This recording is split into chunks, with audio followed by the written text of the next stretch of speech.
this dub step and the. Come for me, this is dub step and the. Come for me, this is the ganja sound. Come for me, this is dub step and the. Come for me, this is the ganja sound. Move to the right, move to the left, move to the right, move to the left, move to the right, move to the left, move to the right, move to the left.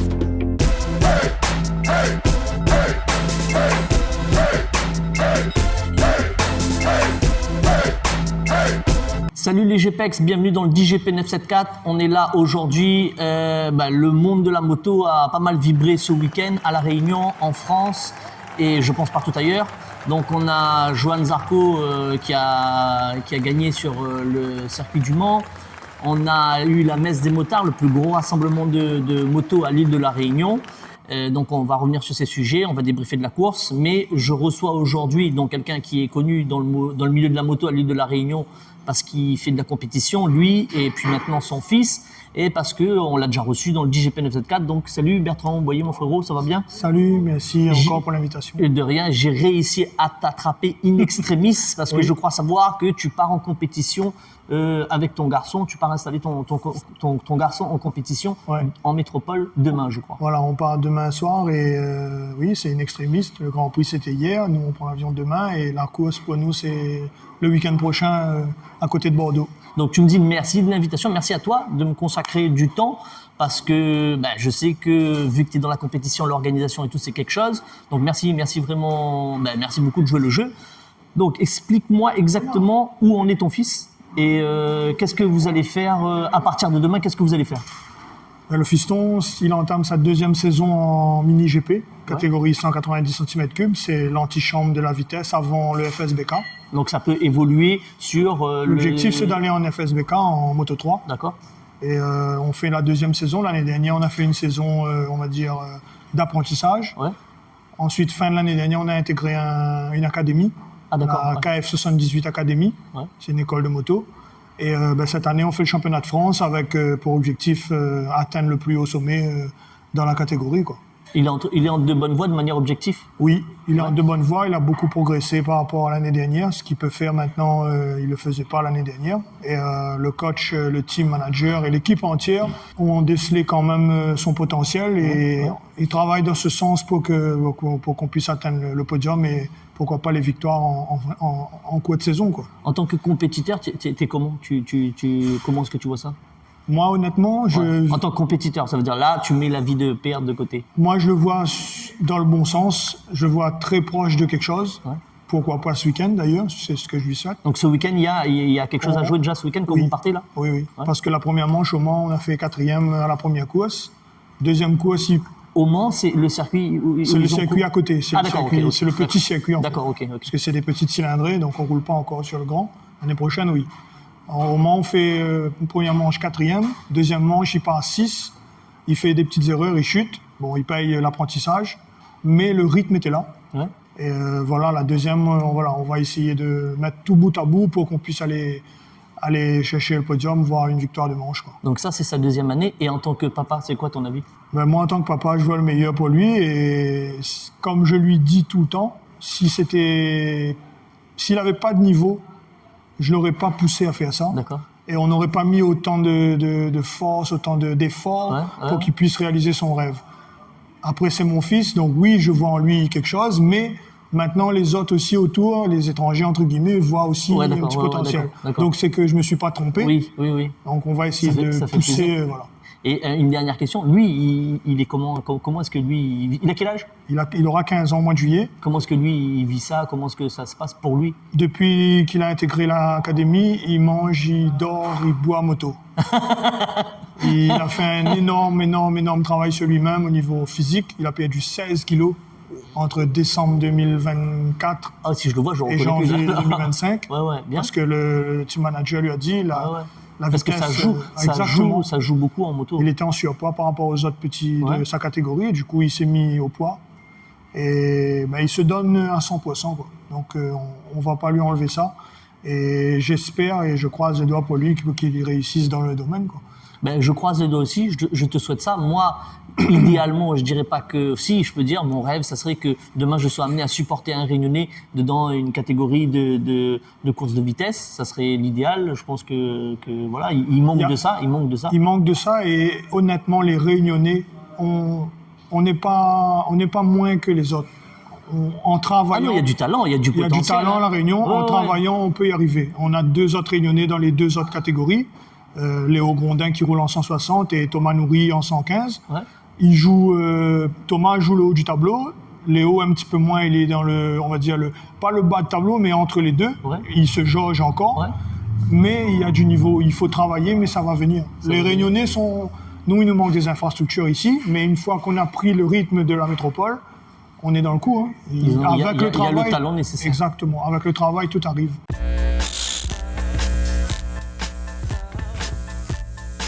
Donc, pour la compétition, comment est-ce qu'on peut être amené si tu cherches des sponsors, comment est-ce qu'on peut te contacter? Ben, nous, toute aide est la bienvenue. On a un Facebook, le fiston a un Facebook, c'est Lucas Boyer, Dièse 89. Ouais, donc ça, moi, je l'afficherai. Ouais. Voilà. Et on peut me joindre aussi par téléphone ou par mail. Le mail, c'est bertrand.boyer974@gmail.com. Ça, je le mettrai aussi. Et le numéro, c'est 06 92 86 21 66. Ouais. On étudie tout. Voilà. Toute aide est la bienvenue. Moi, je serai vous. Voilà, n'hésitez pas. On passe beaucoup par la publicité des réseaux sociaux. Et là, donc, c'est un Réunionnais donc qui va faire des compétitions en métropole. Donc, n'hésitez pas. Ne serait-ce que d'encourager, de venir en aide, enfin voilà, et puis de faire représenter sa marque, son image par un pilote local qui va courir donc en métropole. Sachant que, excuse-moi de te couper. Vas-y. On a une association, donc tout partenariat fera l'objet d'une attestation qu'on pourra déduire des impôts. Ah d'accord, en plus. On peut l'inclure dans la déclaration. Quoi. Voilà. Donc en plus, si c'est déductible, donc ça vous coûtera pas plus cher. Donc voilà pour ça. Est-ce que tu as quelque chose à rajouter? En tout cas, moi j'aimerais rajouter un truc avant. C'est que, vu la réaction du papa de Zarco sur la victoire de son fils, s'investir dans une compétition à ce niveau-là pour son fils, c'est énormément se priver énormément, c'est vraiment, mettre un peu sa vie de côté pour, non? J'imagine même pas, Johan Zarco, aujourd'hui, il est au summum. Il est dans la catégorie ultime, on peut pas faire mieux que MotoGP. Donc oui, son papa et ses parents en général, ils ont dû se saigner pour qu'il arrive où il est maintenant. Moi, je prends mon cas perso. On se saigne déjà, ma femme et moi, actuellement, pour trouver les budgets pour faire rouler le fiston en métropole. Parce que c'est pas que la saison de moto, il y a la logistique autour. Même si le team prend 80% en charge le fiston, il reste quand même 20% à charge. Voilà, 20% en charge qu'il faut qu'on trouve avant le début de saison. Donc c'est un boulot en permanence. On travaille 2024 pour 2025, 2025 pour 2026. Il faut en mouvement, il faut toujours démarcher les sponsors, travailler. C'est exactement ce qu'avait soulevé quand j'avais fait l'interview de Mika Waro et d'Alexis Waro. C'est le nerf de la guerre, c'est ça. Exactement, c'est le budget. Au niveau des budgets, des subventions, des tout, ça ne suit pas forcément.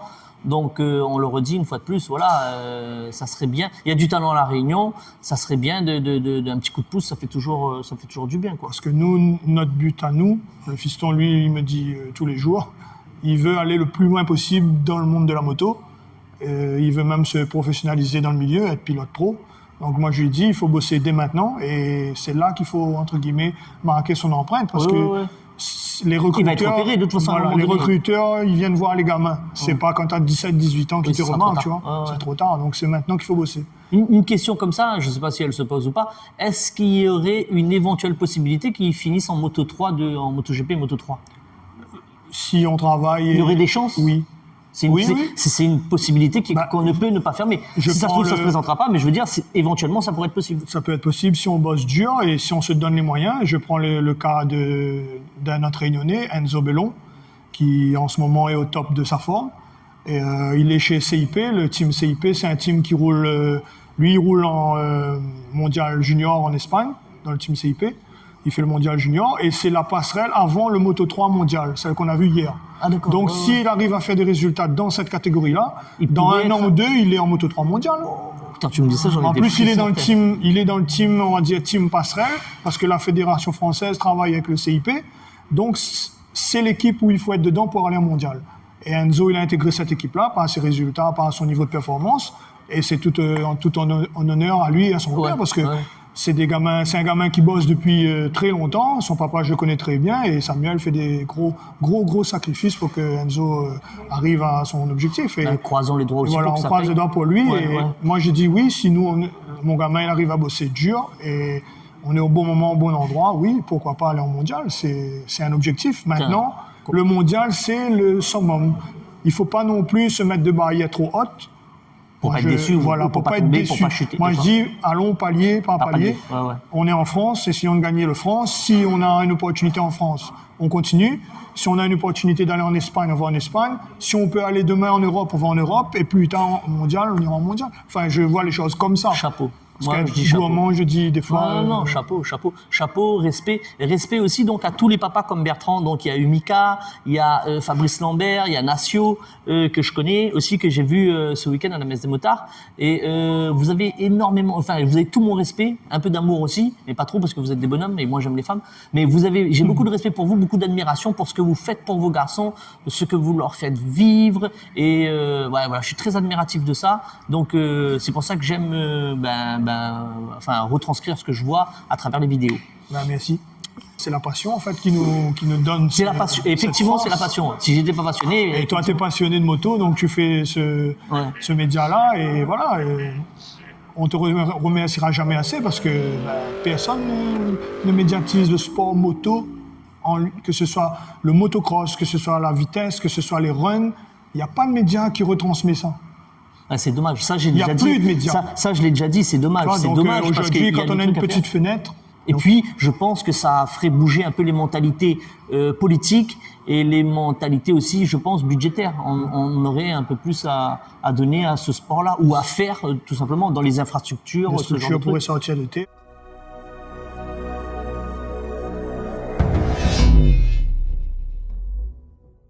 Donc, tu nous disais que ton fils, il a intégré une team, c'est ça? Ouais, c'est une académie de moto. Ouais. Ce sont les frères Forêt qui ont monté l'équipe. C'est Kenny et Freddy Forêt. Kenny Forêt, c'est le champion de France actuel. Ouais. Il roule chez BMW. Et Freddy, c'est son jumeau. C'était un pilote de championnat du monde d'endurance. Il est 4 fois champion du monde d'endurance. Et du coup, il a pris sa retraite pilote. Maintenant, il est manager de l'équipe Polégos. Et ça fait 4 ans qu'ils ont ouvert l'académie, et avec des titres déjà de champion de France dans plusieurs catégories. Et depuis l'année dernière, ils ont monté l'infrastructure FSBK. Donc on a une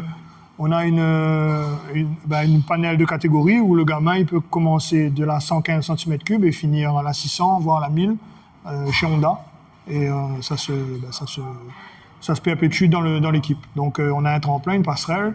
Et si les gamins ils bossent, il a de quoi bien faire parce que c'est pro et il y a de tout. C'est comme chez les pros, sauf que c'est pour des gamins. Et ici, tu penses qu'il serait possible d'ouvrir une écurie pareille? Non, par rapport aux infrastructures, c'est pas possible. On peut pas parce qu'on Il faut impérativement des infrastructures pour pouvoir développer les gamins. Voilà. Et donc ici, ça fait barrière, quoi. Oui, parce que là-bas, les circuits de kart sont déjà beaucoup plus rapides que notre circuit de kart à nous ici. Donc, Qui a 1000 ans, je rappelle. Voilà, qui a 1000 ans et qui n'évolue plus. Et avoir une académie à La Réunion, déjà, il faut avoir un certain nombre d'enfants qui veulent faire de la moto, et c'est pas le cas. Là, quand je regarde les courses cette année, on n'a plus de nouvelles générations qui arrivent. Il n'y a plus de nouveaux, c'est les mêmes qui sont là. Il manque, quoi. Voilà, il manque des jeunes pour reprendre le flambeau. Et l'infrastructure ne tiendra pas la route. On a un seul circuit, on n'a pas de championnat qui évolue, tu vois, donc... Non, à La Réunion, c'est pas possible. Donc tout se passe sur la Jamaïque. Pourquoi est-ce que, toi qui étais dans la compétition et tout, pourquoi est-ce que Félix Guichard on peut pas? Il est pas. On m'a dit c'est une question d'homologation, il n'est pas homologué. Il n'est pas homologué moto, c'est un circuit privé. Après, je ne sais pas pourquoi les instances n'ont pas pu accorder leur violon pour qu'on puisse faire un championnat mixte. Ouais. Jamaïque-Sainte-Anne, ça aurait été bien. Ouais. Une année, on a fait un super motard à Sainte-Anne, mais c'est tout. Ouais.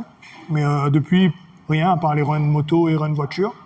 Il n'y a rien là-bas, donc je ne sais pas pourquoi exactement. Selon toi, il y aurait une possibilité à Félix Guichard pour faire de la moto? Ouais. Ah oui, c'est Félix Guichard. Faire une manche. Beaucoup plus grand que la Jamaïque. C'est un circuit typé 600 cm3. On peut rouler avec un 600 là-bas. Facile. Hein. Ouais, après, Jamaïque fait des roulages gros. Il fait des roulages, oui, mais pourquoi on n'organiserait pas un challenge ou un championnat peut-être pas monobike, parce que si on passe sur des grosses cylindrées, mais je veux dire, des journées de roulage, mais sur les 2 circuits pour que chacun puisse trouver son kiff sur un des sites différents. Là-bas, on a plus souvent le cas où la pluie tombe. Tu vois, c'est plein de choses où les pilotes peuvent s'approfondir. Rouler sur le sec, c'est bien. Rouler sous la pluie, c'est bien aussi. Pouvoir aller vite sous la pluie, là, on voit le vrai potentiel d'un pilote. S'il est rapide dans tous les...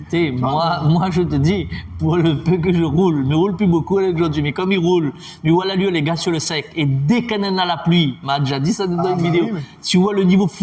Mais sur la route, c'est pas pareil. Sur la route, il y a la prudence déjà, sécurité par rapport aux autres usagers. Mais je veux dire, sur circuit, un pilote rapide, pour moi, il doit être efficace sous les 2 conditions. Pas aussi rapide peut-être sous la pluie, parce que oui, tu as un peu plus de réserve. Mais si tu n'es pas capable de gagner, il faut être dans le coup pour être dans les points. Bon, les sûrs, moi, ne sera jamais bon pilote parce que quand la pluie tombe, mes presserons de mon casse. Donc, j'en profite pour parler donc, du plus gros événement qu'il y a eu à l'île de la Réunion, la messe des motards. Énorme rassemblement de motos. J'ai fait des petites vidéos. Je vais vous montrer ce que ça donne. Tu as déjà eu l'occasion de participer à une messe de motards, toi? Oui, j'ai déjà fait une fois, il y a un petit bout de temps déjà, mais je suis déjà allé. C'est pour moi la journée où on voit le plus de motos au même périmètre. C'est incroyable. Mais c'est fou. À l'heure d'aujourd'hui, j'ai vu, il y a eu plus de 10 000 motards recensés. Hein.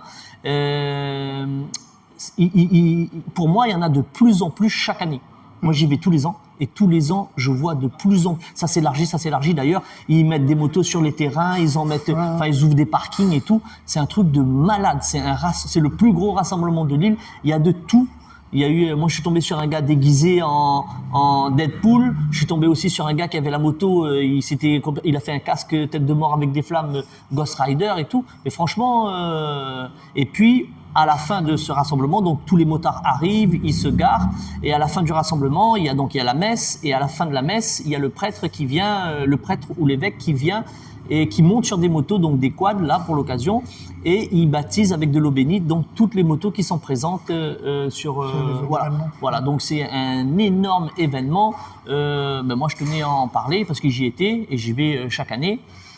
Donc à tous les amateurs, un jour si vous voulez, venez voir la messe des motards à l'île de la Réunion. Donc les GPEX, place maintenant au débrief du MotoGP. Donc il y a eu ce week-end la course du MotoGP du Mans avec donc la victoire de Zarco qui a réussi quand même à mettre 20 secondes à Marc Marquez. Mais le départ, c'était un fiasco, une catastrophe. La course, ça a été aussi un certain fiasco, on peut dire. Oui. Donc avec des changements de pneus et tout. Donc tu me disais en off que toi, tu as déjà participé donc à des courses du monde sur le circuit du MotoGP. Ouais. Parce que toi, rappelle-moi, tu as déjà couru dans quelle catégorie? J'ai fait le FSBK en 2014-2015, championnat de France, Superbike, dans la catégorie European Bike. Et on roule sur tous les circuits de MotoGP. Pas tous les MotoGP, mais en France, on roule au Mans. Et ensuite, on fait les circuits en Europe. D'Europe aussi, on allait rouler. Espagne, tout ça et tout, Gérèse, Valence. Donc toi, tu as déjà roulé surtout J'ai fait, en compétition, j'ai fait le Mans, mais j'ai déjà roulé à Gérèse en entraînement. Sur quelle moto tu roulais? Au départ, c'était une Ducati, une 1098R. Ensuite, j'ai vendu, j'ai pris une S1000R. Et là, c'était... En fait, ça me convenait plus, la BM, que la Ducati. Parce que la Ducati, à l'époque, le bicylindre, c'était compliqué à conduire. Et là, elle s'est bien améliorée depuis? Oui. Et donc, du coup, tu me disais que la météo, là-bas, elle est très changeante. Le Mans, t'as rarement un très beau soleil comme le samedi pour la course sprint. Mais c'est vraiment rare là-bas. Et sinon, c'est temps gris, ça pluviote.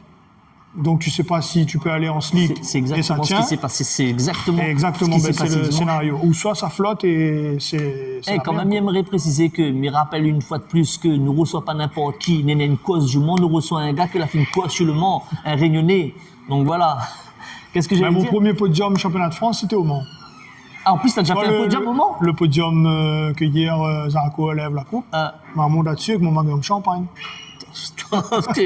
Donc, quand tu vois ça, ça te fait quelque chose? Tu vois ça te fait quelque chose, oui. Surtout que tu es passé par là? Oui. Après, lui, il est plus vieux que moi. Mais il me dit, oui, comme il regarde dans mon fauteuil hier, il me dit, ouais, t'es ma fille de montant, elle est là aussi. T'es pas couillon, oui. Et voilà, le commun des mortels, il connaît pas ça, lui, parce que nous fait notre affaire entre nous. Et comme il dit, on est pas... Et ça fait quoi quand on monte là, alors? Sur le podium, t'avais eu quoi comme position? Deuxième. Ouais. Deuxième Ça fait quoi avec quand tu la- montes avec là? la Ducati. En plus, tu dois être acclamé et tout, forcément, tu gagnes. Donc là, j'ai vu le bruit. Le Mans, je crois que c'est l'un des seuls ou l'un des rares circuits où le bruit, l'acclamation du public fait plus de bruit que le bruit des Ah motos. oui, tu entends quand. Ah ouais, hier, truc comme de il y avait fou. 311 000 Ah, personnes moi, sur l'ensemble du week-end. Ah ouais. Et quand ça crie dans la Frissons, ligne droite. j'ai des frissons. Ah oui, c'est dangereux là-bas. C'est. Donc ça fait quoi alors quand tu montes sur un podium comme ça? Moi, je pourrais jamais le savoir. Donc je suis Eh obligé ben, d'essayer de. Moi, à l'époque, c'était une fierté déjà, parce que pour avoir regardé de la télé toutes ces années-là et pouvoir monter dessus, en plus être sur le podium, avoir une récompense, c'est rien au final, parce qu'on gagne un petit chèque, on va dire, un petit dédommagement financier, mais c'est plus pour la prestance, le prestige de l'événement, le voilà, moment. exactement, Ouais. et une fierté. Il me dit, oh, ben, jusqu'à maintenant, le Magnum Champagne m'a pas jeté, il me dit, ah, c'est en souvenir, parce que ben, c'était un délire, et surtout le Mans, c'est un circuit mythique. Monte sur le podium là-bas, ben, on a tout gagné. Pour moi, personnel, hein, c'est mon ressenti à moi. Ah oui, Il n'y a pas c'était une beaucoup fierté. de Réunionnais qui sont montés sur le podium là-bas. Il y a Thomas Métro à l'époque qui a roulé en championnat de France, mais je ne sais pas s'il avait fait podium au Mans à l'époque. Après, je sais Donc t'es pas. l'un des rares, quoi. Ouais, je À ta pense connaissance, que- à ta Oui, à ma connaissance, sans connaissance, prétention, ouais, t'es l'un des rares. ben, déjà en vitesse, il n'y a pas grand monde en tant que Réunionnais qui est parti en vitesse. Il y a motocross ou autre catégorie, mais pas vitesse. Donc oui, je pense que je suis un des rares pilotes à être monté. J'ai fait podium à Lédenon aussi, à Nogaro. C'est des circuits qui roulent bien aussi. Donc, mais voilà, c'était l'époque. La belle d'avant. époque, la belle- À l'époque. Mais ouais, hier c'était un petit kiff parce que Gars, c'est un rêve, frère. Ah ouais. Tu t'imagines ce que tu as fait? Enfin, gars, moi demain, appelez-moi monsieur. moi à l'époque, il y avait une bâche à l'arrière du podium. Maintenant, il y a un grand écran à LED là. Mais ouais, c'est un délire. Quand on monte là, on voit tout le monde dans le fond. Ah non, c'est. Et en off, ça se passe comment? C'est la fête après avec la team et tout, Ah ça oui, se passe ben comment? nous, le soir-là, oui, on a fait. Parce que Déjà, c'était- c'était une équipe de Réunionnais. On n'avait pas parti uniquement pour cette course-là. Et ben oui, nous, on a fait la fête le soir dans le paddock. Et après, nous rentre le lendemain, nous reprend la route pour repartir à Canouche chez notre camarade à l'époque qui habitait dans le sud. Et ensuite, nous reprenons l'avion pour revenir à La Réunion. Ah, pas de répit alors, pas de repos, Nous pas de partions répit. pour. Ben, en fait, il faut bosser pour avoir les sous pour aller rouler.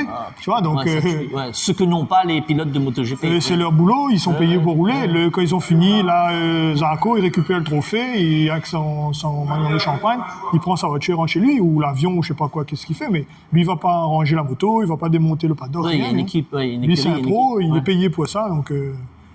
En plus, là, Honda, ça fait belle lurette qu'ils ont rien gagné, c'est Zarco qui ramène une coupe à la maison pour eux, donc j'imagine qu'il y a dû avoir une fête jusqu'à tard dans la nuit. Hein. Lucio Cecchinello, Cecchinello l'a dit, hein, ça fait 30 ans qu'il est là. Et Là, que- le gars est content, Ah ouais, ouais. il était content. I want you to show me how to get to know. Donc, on revient sur la course du MotoGP. Donc, il y a eu 3 tours de chauffe. Sur ces 3 tours de chauffe, donc, il y a eu intempérie, temps sec, intempérie, temps sec. Les pilotes, je pense que quand ils faisaient leur tour de chauffe, ils devaient se poser la question, on fait quoi? Bah Ils oui. sont rentrés, pas rentrés et tout. Quoi qu'il en soit, donc il y a une partie, plus d'une dizaine de motos qui sont rentrées au deuxième tour de chauffe et qui ont donc pris un double long lap. C'est la nouvelle Réglementation. loi. Si tu es sur la grille de départ et que tu veux changer tes pneus, tu peux le faire. Mais c'est double. Mais tu prends un double long lap. Ouais. Donc manifestement, ça n'a pas eu l'air de les déranger.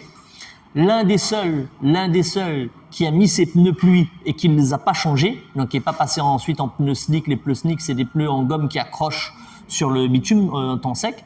Donc l'un des seuls qui a gardé ses pneus pluie, c'est Johan Zarco. Zarco. Et je pense que ça a payé. Ça a payé, D'où mais sa victoire. ça a failli mal se passer parce qu'au départ, il se fait sortir par Mir. Donc Johan Zarco, il décollait 11e sur la grille de départ. Il y a eu un accrochage entre Bagnaia et Mir. Donc Mir, banane time, le gars il est plus au sol que sur son moto. Et donc lui, il a dû esquiver, il est passé par le bac à gravier et donc de 11e, il a dégringolé 17e. Voilà.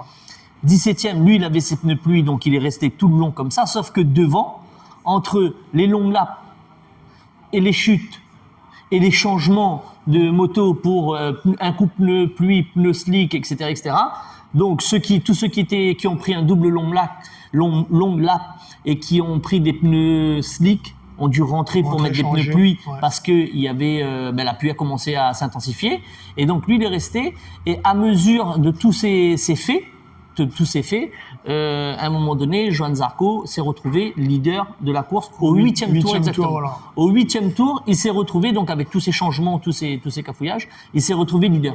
Et du 8e jusqu'au 26e tour, il a réussi à mener en mettant à Marc Marquez pas moins de 20 secondes. Et je connais pas beaucoup de gars qui ont mis 20 secondes à Marquez. Non. Après, on va dire que tout Il y a ça... pas grand monde, mais, Voilà. Il n'a pas réussi à grimper. Hier, je veux dire, lors de la course, Marquez, lui, il n'est pas noté, très bien pas noté. Chacun veut ses infos, ses objectifs aussi.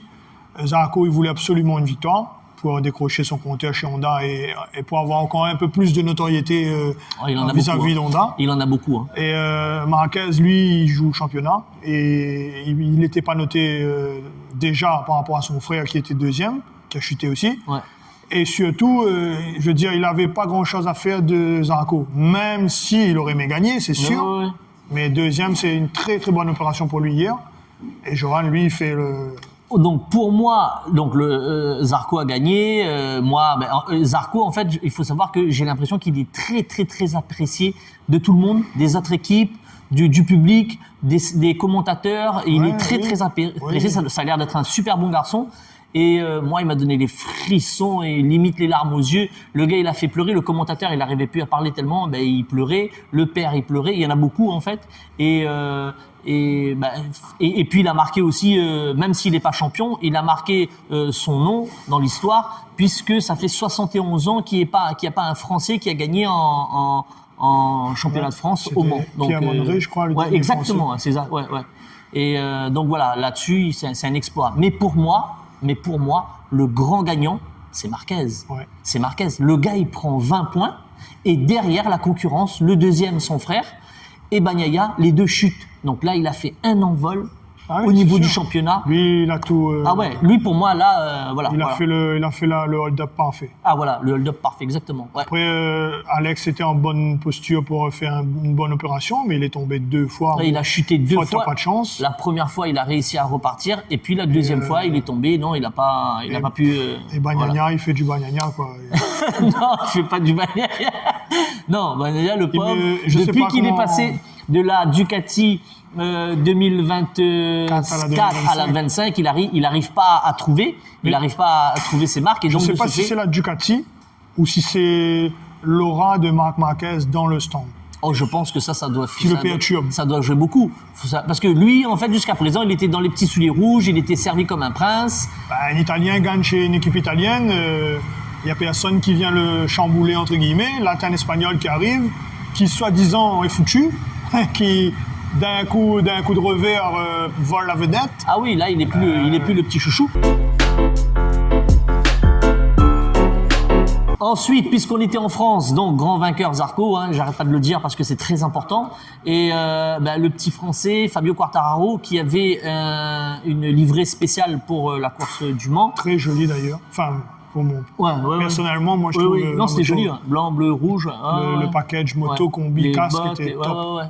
La moto et tout. Il faut savoir que Rins, qui est son coéquipier, n'avait pas ce kit déco-là. C'était propre à Fabio. C'est pas Rossi qui a lancé ce truc-là? Si, Rossi, lui, il avait à chaque fois, pour chaque Grand Prix à la maison, une déco spéciale, un casque spécifique, et les autres ont copié dessus, tu vois. Mais c'est lui qui a lancé cette mouvance-là. C'est lui qui a lancé aussi les célébrations de victoire au tout début, 97, quand il a commencé en 125, quand il a commencé à gagner, parce qu'il a commencé en 96. Il a commencé à chaque fois qu'il gagnait les courses à célébrer d'une manière atypique. Et les autres pilotes ont copié, tu vois. Voilà, jusqu'à l'heure d'aujourd'hui, il est très copié par Marquez pour le fait de fêter ses victoires. C'est pour ça que... Mais ça marche, ça fait le show. C'est ce qui fait que ça démarque aussi, parce que quand tu regardes un gars comme Marquez, quand il gagne le bordel qu'il fout, la fête et tout ça et tout, et quand tu regardes certains gars qui sont beaucoup plus humbles, un Bagnaia, quand il gagne, ça passe c'est pas le même style de personne, tu vois. Bagnaia, il a l'air... Martin aussi, quand il gagne, c'est pas trop... Il a l'air plus réservé, plus timide. Après, je le connais pas personnellement, mais il a l'air en tout cas plus réservé, plus timide. Marquez, on voit qu'il est un peu plus extravagant, il aime bouger, il aime danser. c'est pas le personnage Bagnaia qui est comme ça, mais c'est vrai que les Moi, pilotes en général, ils aiment quand même montrer un peu leur joie. Toi, t'étais comment quand tu gagnais? Ah, nous, tu te ramasses tout, c'est vrai. Eh les gars, ouais, si jamais moi MT avec pilote MotoGP, MT il gagne là les gars pendant une semaine, il fête pendant une semaine, il crimine le meilleur, il jette tous les gars les balles. C'est pour ça qu'il ne sera jamais un pilote MotoGP. C'est pour ça les gars. Mais bon, parce que comment chaque chose à sa place. Donc je reviens sur Fabio Quartararo, effectivement, qui a fait un beau départ en sprint samedi et à la course dimanche, qui a réussi à recouper avec Marquez et tout, franchement beau. Mais après, là, je vois sur les réseaux sociaux, le comportement qu'il a est anti-professionnel. Tu vois, pour moi, déjà, d'avoir choisi les 12 millions, déjà, c'était anti-professionnel pour moi. C'est pas digne des champions, déjà. Maintenant, il fait de belles choses avec la Yamaha, j'apprécie. Mais quand je vois, quand il est dans le bac à gravier, comment est-ce qu'il traite les commissaires de piste et tout. Après, moi, pour être passé par cette case-là, c'est frustrant. Parce qu'il pouvait repartir. La moto, elle était en état de repartir. Et pourquoi il repart pas? Parce que certainement, il devait y avoir des galets dans le sabot. Ouais. Et les commissaires ont pour ordre de laisser la moto là pour pas ramener des graviers sur la piste. Et pourquoi Surtout qu'il pleuvait. Et pourquoi il y en a qui tombent et qui peuvent repartir? Parce que si la moto elle est tombée, repartie, qu'elle n'est pas rentrée trop dans le gravier, il n'y a pas de gravier dans la moto, tu peux repartir tout de suite. Mais si elle est pleine, moi je pense que celle de Fabio devait avoir beaucoup de gravier dans le sabot. Et ça devait être dangereux s'il reprenait la piste. Pour les autres, pour les autres pilotes, mais même aussi. pour lui. Oui. Donc c'est pour ça que les commissaires n'ont pas voulu qu'il reparte. Après, je comprends qu'il a été frustré. Il a fait des gestes qui auraient peut-être pas dû être faits, mais bon, c'est dans le coup de colère, de chaud, tu vois, mais c'est pas quelqu'un comme ça, je pense, hein, il est pas méchant, il a pas l'air méchant, en tout cas, hein. Mais c'est frustrant, surtout qu'il était deuxième. Après, il reconnaît l'erreur. Il était deuxième, la course n'était pas finie. Non. Parce que lui, il avait un long lap déjà fait sur tous les autres. Il fallait qu'il refasse le deuxième long lap. Ouais. Et après, on n'avait pas encore connu le scénario où il allait pleuvoir entièrement et tout le monde allait revenir aux pneus pluie et finir la course sous l'eau, en fait. Ça aurait changé la donne parce que là, qu'il est moins bon. Il est moins bon sous la pluie que Zarco ou que les autres pilotes. Oui. Mais moi, je le comprends dans le sens où, à la maison, tu es en pole, tu pars à 2, tu es derrière Marquez, tu vois, mais il a dit lui-même, il l'a poussé un peu trop. Et ce virage-là, c'est le virage, pour moi, le plus traître du circuit. L'avant décroché, quoi. Donc ensuite, on a Miguel Oliveira qui avait aussi conservé ses pneus pluie et donc qui était à un moment donné deuxième, mais qui s'est rapidement fait, doubler par les Marquez, les deux frères Marquez, par Marquez, par Aldeguer, par Vignales aussi. Donc voilà. Mais il revient d'une grosse blessure à l'épaule, donc il est quand même dans les points. Mais il n'a pas su tenir le rythme. Après, on a le petit prodige de cette année. L'année dernière, c'était Pedro Acosta. Là, on a Fermin Aldeguer. Ouais. Moi, je trouve que, effectivement, c'est un beau pilote. Dans sa fluidité de dépassement, j'aime bien ses dépassements, comment il les prépare, comment il les fait. C'est surtout que c'est un pilote Moto 2. Il a compris comment fonctionne la MotoGP et de course en course il évolue. Il évolue. Là, il est en pleine évolution. Oui, effectivement, ça se voit. C'est une GP24. Il va déjà très vite avec. Donc moi je pense qu'il faut, à compter du Mans, compter parmi les pilotes qui vont jouer la victoire. Hein. Là, donc, il finit troisième sur le podium. Donc, le podium, je vous le donne, c'est Joan Zarco qui a fini premier, le Marc Marquez qui a fini deuxième et Fermin Aldeguer qui est troisième. Ce qui nous donne un classement général. Donc, Marc Marquez, il est leader au championnat. Puis, il y a son frère donc, qui est toujours deuxième. Bagnaia qui est troisième. Vignales est quatrième. Mais on a surtout Zarco qui a repris sa place de sixième à Fabio Quartararo. Donc, j'aimerais quand même préciser, je ferai un petit tour, j'ai ma caméra qui tourne en 360. On est chez le concessionnaire Moto 2000 à Saint-Denis, donc il représente la marque Suzuki qui est pure MotoGP et la marque Aprilia. Et donc, ils ont accepté de nous recevoir pour qu'on puisse tourner avec Bertrand. Grand merci à eux. Voilà pour le débrief. Bertrand, merci à toi, merci de ton expérience. Merci déjà pour l'invitation encore une fois. Du partage. Et merci aussi de. On rappelle que donc à partir de demain, donc à partir de mardi, tu pars en métropole avec ton fils pour participer à la deuxième course du championnat de France mini OGP. Voilà, avec ton garçon. Ton garçon s'appelle Lucas. Plein d'encouragements. N'hésitez pas à mettre des commentaires. N'hésitez pas, si vous voulez les encourager, si vous voulez les sponsoriser, soit de nous contacter, soit sur leur réseau ou sur leur contact, je mettrai. Et voilà, c'est tout pour moi. Tu as quelque chose à rajouter? Faut pas oublier que DGP 974, c'est fait par des Réunionnais. Pour des Réunionnais. Réunionnais.